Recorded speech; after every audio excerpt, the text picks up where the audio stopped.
پیدا دې کړم ربه په ټبر کې د افغان، چې پیدا دې کړم ربه په ټبر کې د افغان، دا مې لویه سرمایه ده په خپل بخت مې افتخار دی. سلام علیکم ټولو لرو بر پښتنو افغانانو ته نږدې سلامات احترامات.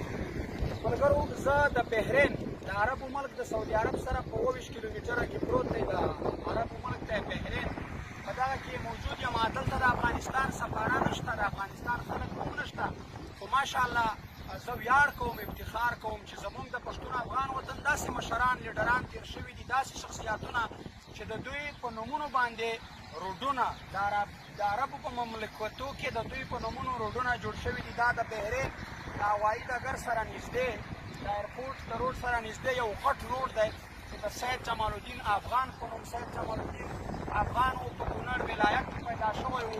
دا د مسلمیزم یعنی مسلم اتحاد د تحریک د غورځنګ یو بنسټګر و، یو غړی و، یو مشر و. د هغه د اسلام کوششونه د اتفاق د یووالي سیاسي کوششونه صرف دا نه چې په افغانستان یا په نږدې مملکتو کې نه، د دنیا کې د ډېرو غټو غټو مملکتو سفري دورې کړي دي، ټول کوششونه یې کړي دي. ټوله نړۍ د خپل اتفاق په لمن کې رانغښتې وه.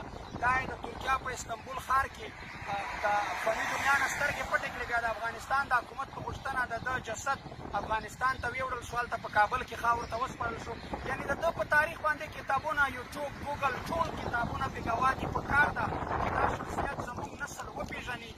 نو زما مقصد دغه و چې که د افغانستان سفارت دلته نشته، د افغانستان خلک دلته نشته، خو الحمدلله د عربو ملکونه د بحرین ملک افغان ملت ته ډېر درناوی لري، ډېر عزت ورته لري، ډېر په عزتداره سترګه ورته ګوري.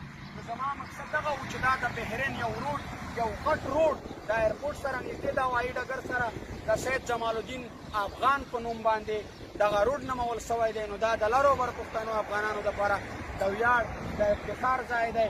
نو په کار د ملګرو چې موږ او تاسې نن سبا په خپل منځ کې سره لاس او ګریوان یو، خپل دومره یو ورور بل ورور نسو برداشت کولی. زموږ مشرانو سید جمال الدین افغان په ټوله دنیا کې د اسلام د یووالي کوششونه کړي دي، د اتفاق اتحاد کوششونه یې کړي دي. نو موږ او تاسې په کار ده چې ټوله دنیا خپله کړو. خپل خو پرېږده چې په خپل منځ کې اختلافات سره کوو، چې داسې کوششونه، داسې شخصیتونه جوړ کړو د خپلو ځانونه د دغو مشرانو په لاره لاړ شو، چې بله ورځ زموږ د افغان وطن، زموږ د پښتون وطن د مشرانو په نومونو عربیان د مصر ډېرو عربو ملکونو د ده په شخصیت، د ده په کارنامې باندې فلمونه جوړ کړي دي. تاسې یې کتلی شئ په یوټیوب کې. نو زما مقصد دغه چې دغه ستاسې سره شریک کړم. دا یو د ویاړ د افتخار ځای دی. نو الله مو تل آباد لره. هر چېرته چې وایي ما په دعاګانو کې یاد ساتئ. زه ګیلمن وزیرستانی اجازه درنه غواړم. د لوی الله په امان.